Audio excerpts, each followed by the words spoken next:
Yeah. the terminology of the executive order, ending radical and wasteful government DEI programs, right? Words My favorite was pernicious preferences. Yep. Pernicious preferences? That's provocative. Come on. There's all kinds of terms that are provocative in here. There's a term in here, I can't find it right now, where it says infiltration into the family. This is Diversity Different with Demetria Frank and Daryl Jackson. Welcome back to Diversity Different. We're here to talk about DEI with a little fun, a little depth, and a lot of truth. Today, we're looking at DEI through the lens of time, past, present, and future, to figure out where we go from here. We'll visit some of the wins of the past, the battles of today, and how we can press DEI forward in the future. How do we continue the work in this class? Is DEI dead? Let us know in the comments. So we decided to break this conversation into 3 parts, past, present, and future, as the title of this podcast reflects. Starting with the past, we would start this discussion with taking a look at whether DEI has been effective. Is there a way we want to define that? The term effective is kind of like the term success. For different people, it means very different things. And to lessen the importance of that term to any one group over another group is kind of a bad way to go. So for effective, I think for a normative assessment, people just look at the numbers closer to being proportional to the population as a whole. I think that's a starting point. But effectiveness, as you've pointed out many times, and as I know you do in your work, also has to be a part of the culture within an organization, not just the numbers within. Just to make sure that we have the same understanding as we enter this conversation, we're talking about populations and organizations and otherwise that are reflective of the general population or improvements to get closer to that. And then we're talking about how people feel within an organization or broader environment. Do people feel more included and that the choices in decision making has been equitable and fair?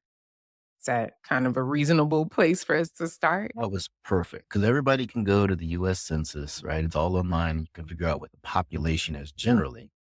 And that this idea of do people feel like it's equitable? And I like that you use that word, right? Like that's an important choice of words.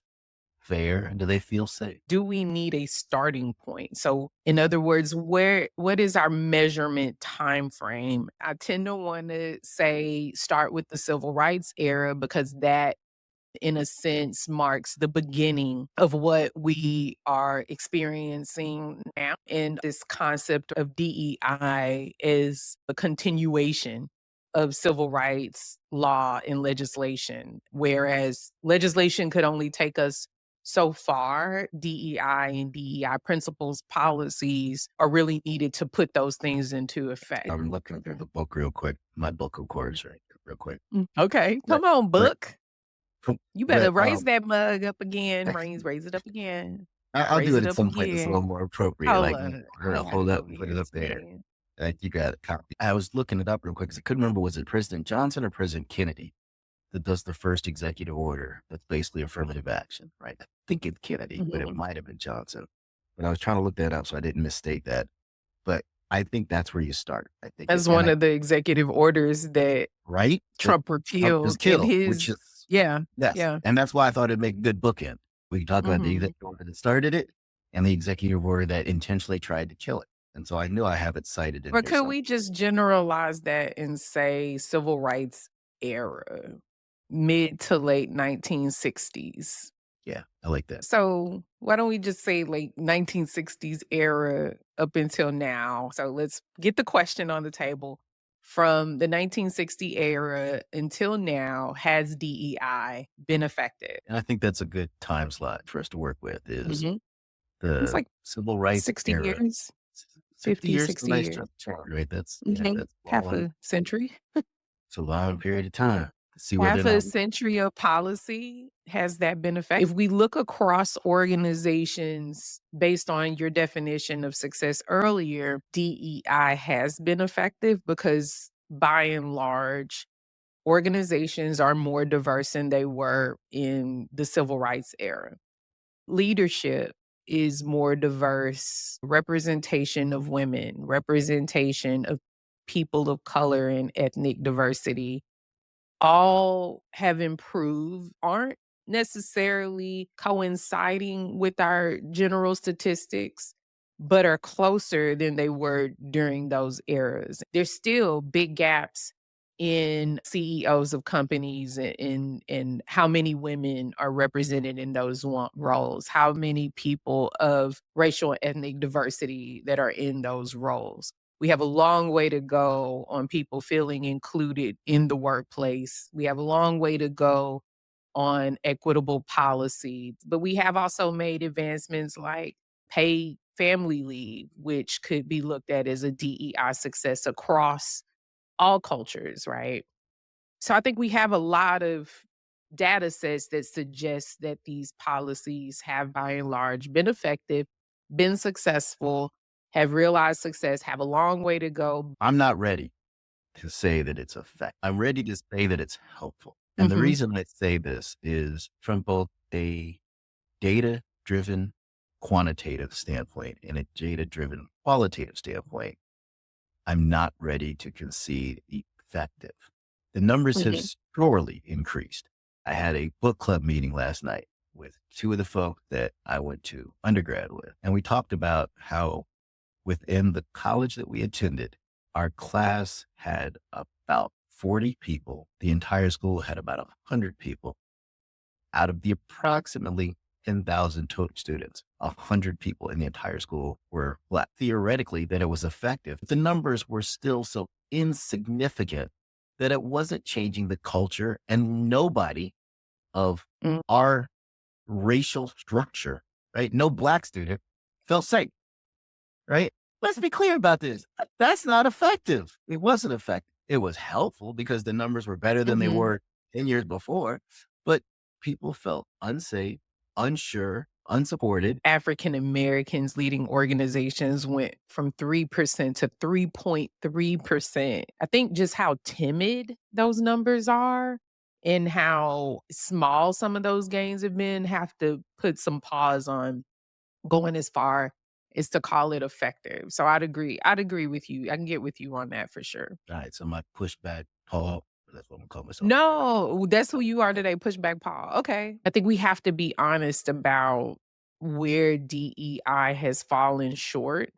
Uh, Now, I want to say that with the caveat that I think DEI is overly scrutinized compared to other frameworks when it falls short because of what it relates to. So when we talk about these ways that it's fallen short, I don't want to have this incongruence with the fact that everything falls short. Everything falls short. And, so much about this social experiment that we're doing is trial and error. That's something that Good. you named on the last podcast. I think before we move into the next part of the conversation, we could spend some time talking about other data points, how gender and ethnic diversity, the good it has for businesses. Just to throw a few things out there, that companies in the top quartile for gender diversity on their executive teams are 15% more likely to experience above average profitability. That number rose to 21% over a few years. For ethnic and cultural diversity, same kind of statistic, 35% are more likely to outperform on profitability. And that number went down a little bit over time to 33%, but we're still talking about older numbers here, but still very high in terms of the percent of more likelihood to experience above average profitability. Yep. I think it's worth mentioning the Students for Fair Admission decision as being a good place to start talking about when the atmosphere around DEI changed. Absolutely. The court's ruling essentially struck down the use of race-based or race preferential admissions policies, supposedly focusing solely on this idea of merit, which we talked about extensively in a previous podcast. What has been your experience around SFFA and how it relates to where we are on DEI past, present, future? SFFA is the present in contrast to say Baki. or even Grutter, going from past to present. I think this is clearly the future. And politically, even though we're not a political podcast, politically, the structure of the United States Supreme Court was put into place years before in order to get to an SFFA ruling. At the very least, it's an indication of the end of an era of affirmative action, right? Like I think as we talk about this past, present, and future phenomenon, we can certainly note the end of a past. Yes. And that's how I think I look at SFFA at this point. It's the ending of an era of DEI that we were enjoying up until the recent events. Should we start Yeah. playing the song, How Do I Say Goodbye?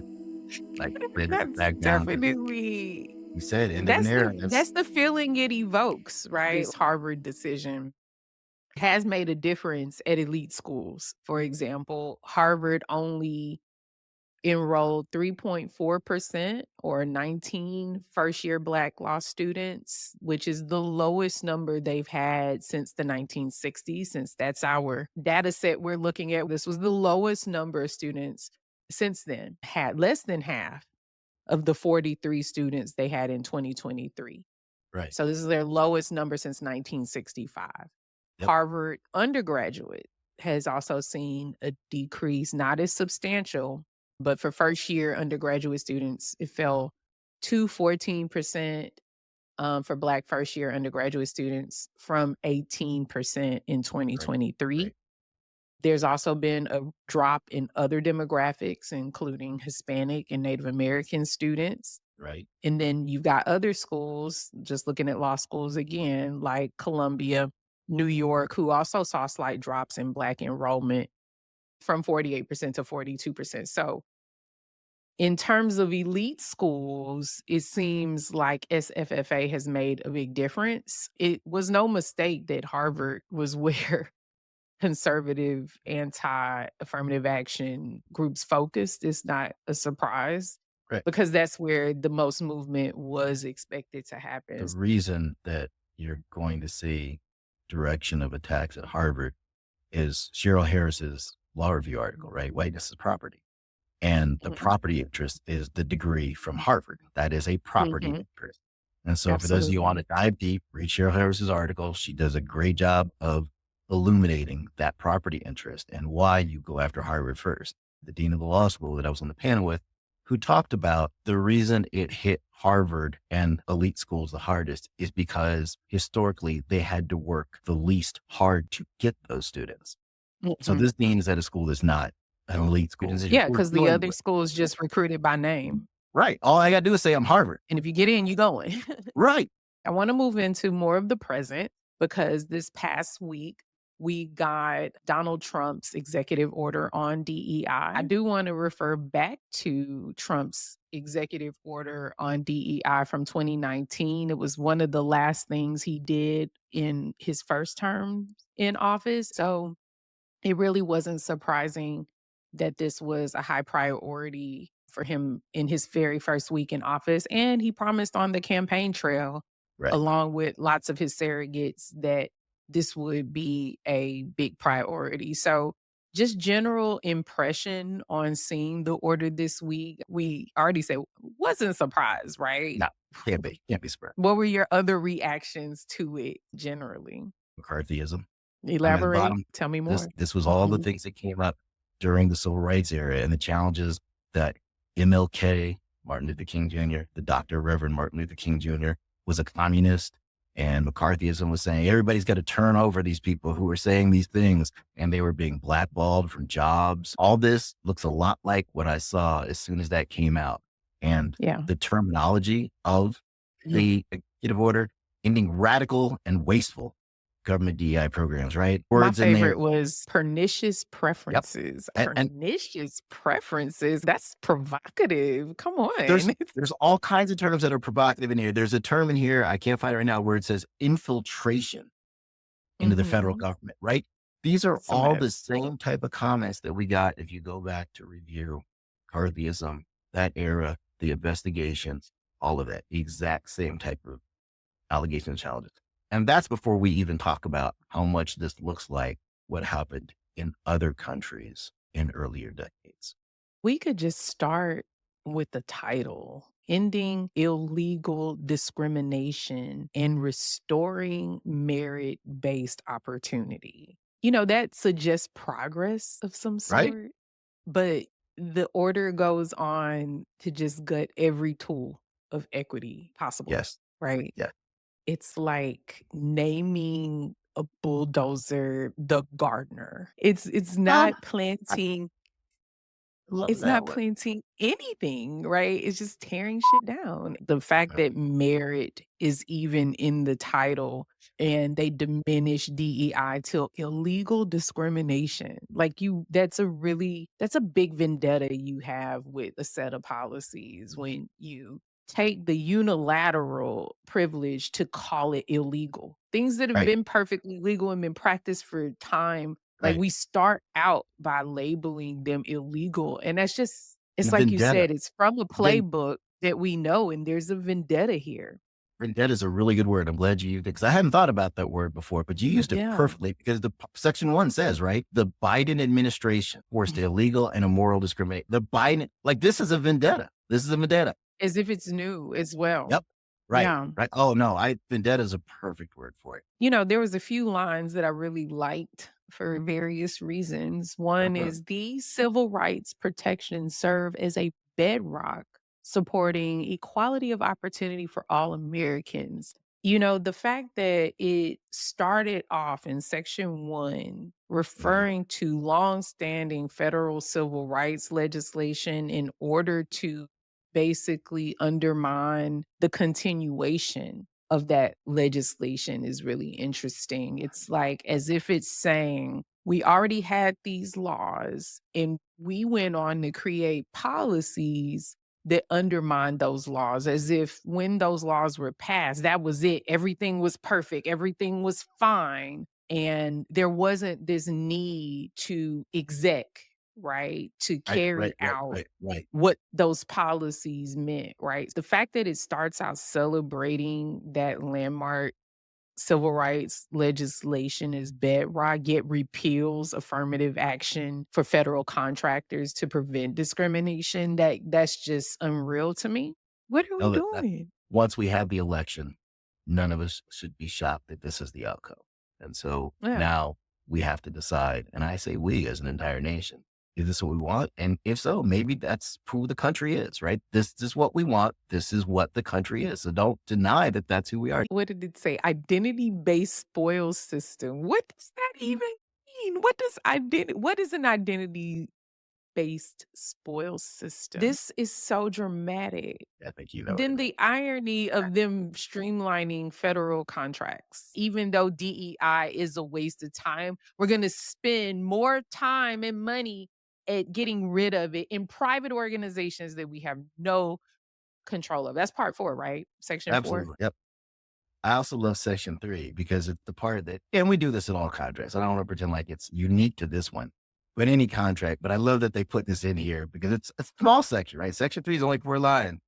But if any provision of this order or this application of any provision is held invalid, the remainder of the order and the application shall not be affected. In other words, Yeah.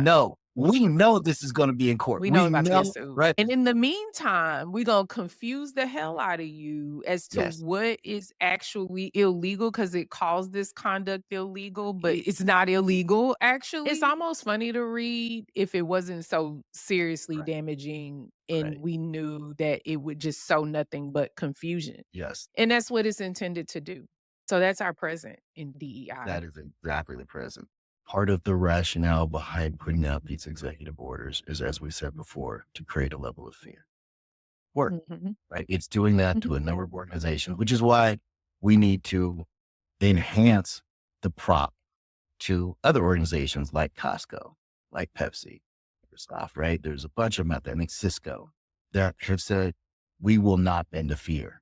Our values still stand. And so we're not going to put a knee down. So I think we have to make sure that as we call out certain ones, we call in others and be like, thank you. Thank you. We hear you. We see you. So are we ready to transition into the conversation of where do we go from here? Part of the problem right now in getting footing is no one knows what a lot of this stuff means. And there are lots of employers that are not giving a lot of guidance because either they're trying to figure it out, they don't know what it means, or their leadership, as you kind of pointed to before, isn't firm on their values. So they are considering retreating from a lot of the things that they may have done over the past few years. And so, my first piece of advice for the future of DEI, at least, is to figure out what's going on in your particular workplace. There are going to be people who are getting no guidance. There are going to be people who are getting guidance to stop everything. And all we can do is make generalizations. So, the first generalization is to be measured about the changes that are made initially, if you can be, and to be collaborative in Yes. figuring out Yes. what's going on and to be open and not treat things as is business as usual. You have to be in collaboration, figure out who's on board as you pick up the pieces in how to move forward in organizations. Let the dust settle and figure out what it really means for your organization, along with others in your organization, because simply not looking at it isn't going to help anything. We have to talk amongst ourselves in our organizations and then also outside of our organizations to figure out what is going on. This is the time to reach into that Yes. network more than ever. I agree 100%. And I think that you see these folks retreating before they're even forced to retreat, giving the wink and the nod that we hear you, so we're going to do this anyway. It calls into question. You never believed it in the first place. You never did. You never believed in it before. It was performative then. Why should we believe anything you say? I'm not understating the profound effect that this order, SFFA, and other ploys as well, all those things have an effect. They all make this work harder. But there are some best practices that have been tried and true that don't undermine any of those things. For example, creating diverse hiring teams, diverse admission teams, and not just diverse, but those with an ideology that is consistent with the group that you want to see. So if we have a hiring team and diversity is something that we value, nothing stops us from making sure that our hiring teams, our admission teams are consistent with that approach, right? So those are things that we can continue to do. If we're in leadership, we have control over those things. And there are certain benefits to having diverse teams and teams with a diverse ideological stance. And so those are things that I think we can continue to do. We don't have to have an office with a name on it that says that in order to do the action, right? I care less about what you say and far more about what you do. And if you're still out doing the work, the name of the group, the name of the office be damned. If the work is intended to go on and it takes Right. a name change to do that, then do it, right? But the work has to go on. And I think that's the decision that we all have to independently make, is that the work has to go on. And maybe the way it looks and the way we approach it is different. Maybe the way that we talk about it is even different in some organizations. But I think the spirit and the objectives don't change. Another thing that we can do to continue the work of DEI is continue to rethink and expand our definitions of merit. The importance of skills, life experiences, leadership potential cannot always be gleaned from traditional metrics. And so, before you start the admissions or the hiring process, thinking about what characteristics are important to the teams that individuals will be joining, the roles that they will be playing, defining merit in ways that are inclusive of additional skills outside of experience and just kind of traditional metrics is really important and really is the foundation for continuing DEI work that achieves the kind of diversity that organizations want to see. I think you hit the merit nail right on the head, like you nailed it. If y'all haven't seen it, go back and see the previous show. Is the perfect explanation that it ain't that the fish isn't the best swimmer. It's not that the monkey is the best climber. It's when we expect the fish to climb the tree that we have problems. And so we have folks with excellence from before the days that we knew we had folks with excellence. We just got the ability to see them. We got the ability to bring them out of wherever they were before into a place where the rest of society got to see their excellence too. So with that kind of development coming out of the 60s, into the 70s, into the 80s, into the 90s, we end up with people like Barack Obama, President Barack Obama, with Stacey Abrams, with Condoleezza Rice, with Colin Powell, with so many different people, like Ken Chenault, L. Douglas Wilder. There's so many people that were excellence even before they got seen by the rest of society. But because of these programs, because of the ways that we were able to see merit differently as a society, not from them, but as a society, these folks were able to shine in a broader and brighter way. The other thing on that piece of merit and rethinking merit is that onboarding, feedback, how we award and recognize people all have to be reflective of that rethinking of merit. If you always reward one thing that looks good or one thing that looks like achieving, then you're going to only attract that one kind of person if you only train in this way. So, broadening our ideas of merit should also be reflected in our policies, our onboarding systems, how we give feedback, how we do reviews, and all of those things as well. Completely agree. And the idea of being able to question those assessments comes from eyes and ears and thoughts that are more diverse than those from a generation ago or even a few decades ago, right? Because that's Mhm. the analysis that was created then. And we have to at least critically analyze and question whether that same analysis needs to be used now, or do we need to broaden it? Do we need to Mhm. update it? What do we need to do to it? And that rarely can be done from the exact same eyes that created it back in the day. And the other thing that I would say is to think about creating inclusive culture. So, culture is something that an executive order, court cases, culture is something that's well beyond that. And you Yes. can create and cultivate inclusive culture no matter what the president, no matter what the courts Yeah.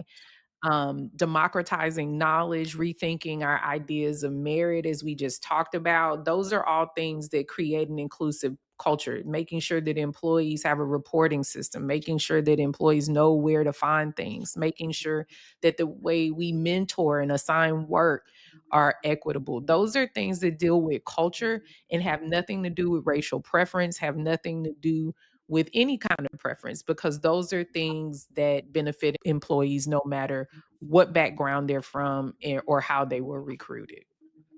It's interesting that you brought up the executive order of today, because I think the point you just made could be attributed to the executive order of the 60s. I think President Mhm, Johnson's executive order, it never established a culture. Even mhm, over all those decades, it never created a culture. So your point is exactly that an executive order doesn't change or create a culture, and the decision of mhm. each institution, In either direction. right, Mhm. right, Yeah. absolutely.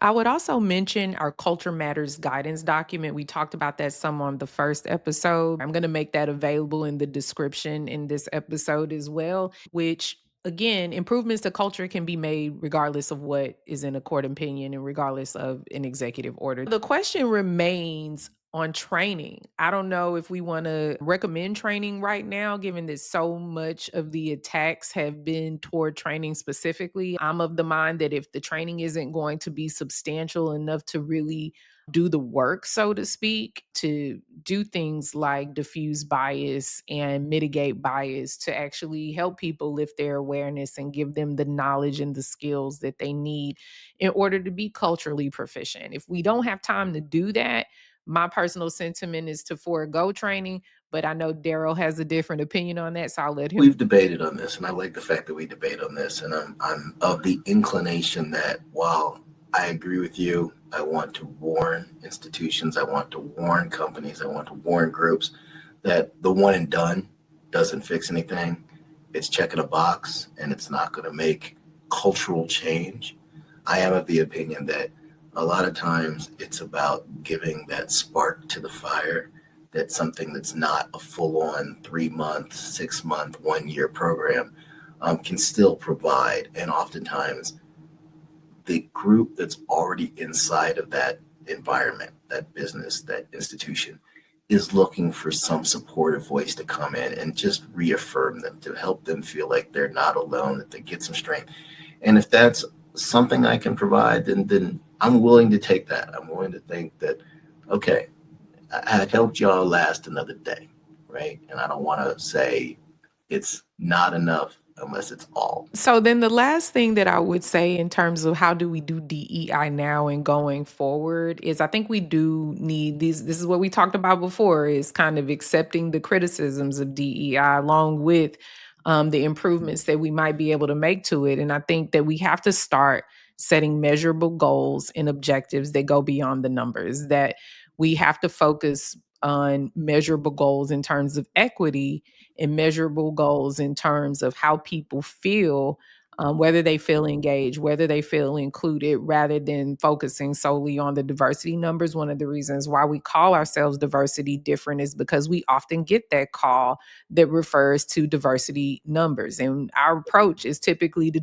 kind of guide people and organizations away from focusing on that number, with the idea that if we don't focus on culture and if we don't make the cultural improvements that need to be made, the diversity number is never going to happen. The diversity number, even if we were able to attain it, is Right, not going to be able to stay right. because people leave culture. They aren't there and they don't want to be there just because they're diverse. They want to be there because they feel valued, because Right, they feel included, because they feel that they're contributing to a bigger vision. right. And sometimes it takes help to do that. Sometimes it takes help to look at these things beyond the It's numbers. hard to see everything yourself when you're inside the bubble, when you're inside the fishbowl already, right? Just why Mhm. we have fishbowl exercises, because it's a lot easier and probably more efficient and better when sometimes those outside eyes come in and go, I don't know if you can see this, but this is what we're seeing. And then you can take a better look at yourself because you had those outside eyes help you see it. I think the good news here is that once you get past all the hyperbolic language and the rhetoric and you get past the policy, we've got some best practices over years and years of experimentation. We can still engage Right, employees. We can still use that process of engagement to build trust in better workplaces. We just have to be strategic and intentional in how we do it, and I think that ultimately, eventually, that will improve how we do it. each organization needs to ask itself, have we really taken a long, hard look at who we are, who we want to be, what our values are, what our priorities are, and are we working and engaging in a way that reflects those? And in doing that, you can call it DEI, you can call it belonging, you can call it a whole variety of things. But ultimately, that's what our work has always been Engagement. about. Are you Mhm. working collectively in a way that's bringing the population into your environment and in a way that they feel that they are safe and contributing and valued members of your team? So, do we have any takeaways for our audience this week? I think we talked about the past, the present, and the future of DEI exhaustively, but we could certainly go deeper. We would love to hear from our audience on. Why you got to use the word exhaustively? Like we just tired everybody out. They just all laying on the I'm floor. tired. I'm tired. I'm We've been tired. tired. And it's just, I mean, this is tiring work. I don't want to dismiss that, and that like, and not just now. I mean, over the many generations, this is tiring is work. So that a I don't want to. takeaway? This shit is tiring. That's Right? the Yeah. takeaway. Like there's a Yeah, no, that's whole the takeaway. Brian Stevenson clip. If y'all don't know who Brian Stevenson is, go look him up and his work on equal justice. And he has a clip. I think he was a TEDx or TED. It was a TED talk where he's talking to a bunch of older women, and they said, "This work is tired, tired, tired. You gonna get tired, tired, tired." And I think the Mhm. audience needs to know, yeah, this is work that you're gonna get tired. And sometimes you need to It is. rejuvenate, refine yourself. So yeah, I was just joking with you about when you said the word exhaustive, but it did make me think about No, I it. think that's a valid takeaway though, that when you, especially when you're experiencing this overwhelming attack right now, if you're doing this work. I mean, I talked to a few people this week that do this work and they're tired. Yes. And what we're talking about now is how do we mediate and limit our consumption in ways that allow us to do the work to stay informed and to be able to give advice and to do it well in spite of all of this, but not be so exhausted Right? that we can't rejuvenate and recharge ourselves. So I think that's an absolutely valid point, is allow yourself the rest right now. It may be, something that you have to put down with how much is coming at us in this moment right now. You can't do it all at one time and do this work well. And right there is y'all take care of yourselves. We thinking about you. We got your back. We feel you. So that's my first takeaway is this is hard work. You're gonna be tired. Take care of yourself. And I think the other side of that is too, don't waver in your commitment. Just because it looks different doesn't mean we retreat from it. And Black people, people of color, oppressed people, we have had to deal with worse. We've had to deal with this for all time. And so this isn't something new to us. We are able to do this work. And one of the reasons why we're able to do this work is because we're creative, is because we find solutions where there isn't a solution, because we're problem solvers. Don't lose that passion, even in this, what feels like a defeatist Mm. moment. It is just a moment of time. And so this too shall pass. Quote my grandma on that one. This too shall pass, but don't let your commitment waver in that passing and in that process. Affirmative action as we know it may be gone, but the commitment to diversity can still be present on our committees, on our hiring committees, our admissions committees, and in just the way that we work in general. So get your rest, but get that rest so you can fight another day, and don't let that commitment waver. Next time, we're tackling a big question. Why focus on race?